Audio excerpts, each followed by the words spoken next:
À chaque fois qu'il revient, il m'apporte quelque chose. Il m'écrit. Ah oui, les cartes postales. Vous êtes bien sur la boîte vocale de RSU. Tous nos fabuleux animateurs sont actuellement occupés. Après le bip, l'appel vous sera facturé un sourire par minute. Fin de votre message, si vous souhaitez le modifier, Tapez faites le dièse. dièse.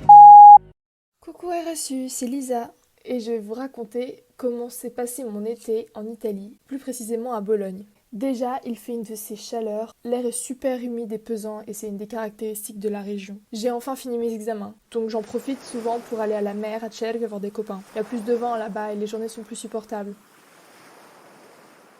Et puis l'air conditionné du train pour y aller est pas désagréable. On y voit défiler les paysages infinis de la Pianura Padana. Mais il faut bien quitter le paradis des forêts de pins et du fritto misto un jour. Après tout, Bologne c'est pas mal quand même si je mets du temps à m'endormir malgré le ventilo à fond au bout du lit. Et que même d'ici j'entends le bruit assourdissant des cigales. Ici, on marche sous l'ombre des arches majestueux en mangeant une glace. On peut s'allonger dans le parc des Giardini Margherita pour lire dans l'herbe quand le soleil tape pas trop. On peut aussi monter tout en haut du sanctuaire de San Luca pour regarder le soleil se coucher sur les collines. Le soir, on sort boire un spritz en terrasse et on rigole quand les étudiants tout juste diplômés chantent dans la rue à s'en casser la voix avec leurs amis et leur couronne de laurier sur la tête.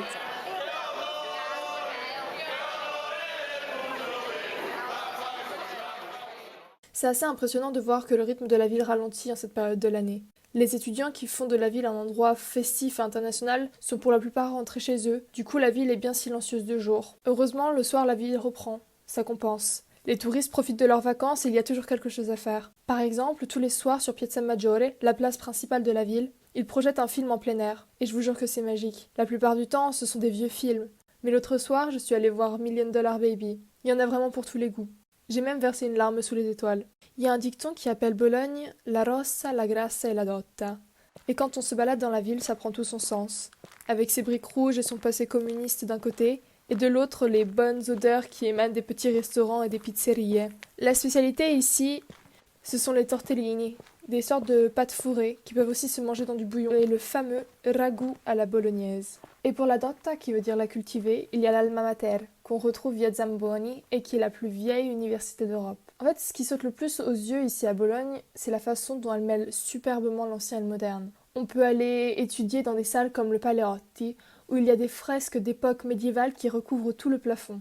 Et je dois avouer que ça m'aidait pas à me concentrer sur mes bouquins. D'ailleurs, ça n'a rien à voir, mais l'autre jour, c'était la finale de l'Euro. Italie contre Angleterre. Je me suis faite bouffer par les moustiques ce soir-là. Et l'attente m'a paru interminable. Mais à la fin, c'était la victoire, et dans la rue, c'était la folie. Ça criait, ça chantait, ça klaxonnait. Piazza Maggiore était enveloppée dans des fumées vertes, blanches et rouges. J'ai un peu l'impression d'avoir vécu l'histoire avec un grand H. Tout ça pour dire qu'on s'y sent bien à Bologne. On s'y sent chez soi.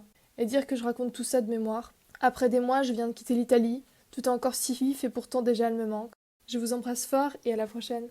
Vous venez d'écouter un nouvel épisode des cartes postales radiophoniques d'été de Radio Sorbonne Université. Cette fois, Lisa nous racontait ses vacances. Vous aussi, n'hésitez pas à nous donner de vos nouvelles en nous écrivant ou nous envoyant un petit vocal à rsu.diffusion@gmail.com.